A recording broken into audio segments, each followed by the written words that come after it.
what advice would you have for caregivers or people who are dealing with men who are dealing with these things, or even trying to get their male partner just to go to the doctor? Woof! Grantley, if I had an answer to that as a married individual with a husband, it's a tall order sometimes for caregivers. Think that caregivers go through their own journey, especially with things like cancer, but anything.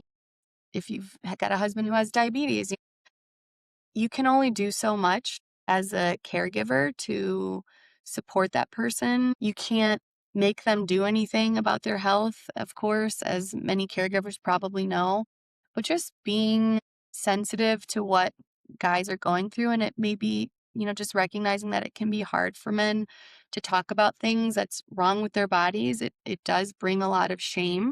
It does bring a lot of these other elements of depression and that can be hard for men to overcome. So being sensitive, being there and asking what they need for support, I think is probably the best thing that you can do. And also just getting informed yourself about what's out there for men if they want to seek a support group or seek a community.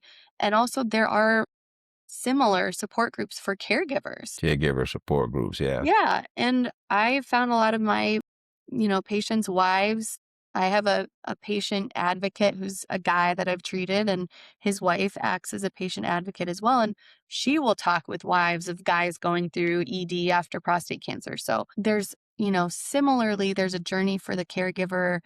It can be really tough on caregivers, but there's also support there. And, trying to come together is probably best case scenario. But it can be really challenging on a marriage, on a partnership. I'm only focusing on m- caregivers who are spouses or partners, but that also takes on the role of, a child of Child. someone going through cancer and just being there, touching base often, I think is the best thing you can do.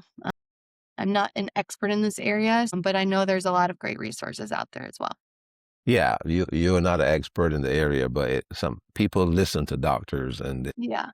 because of your positional power is to hear it from a doctor that it's okay, to feel what you're feeling, and that sometimes you can't change it. You may do your best, and you can't change it. And there are support out there for caregivers. I didn't really know that until actually started doing this podcast, and then I actually learned that there were caregiver groups.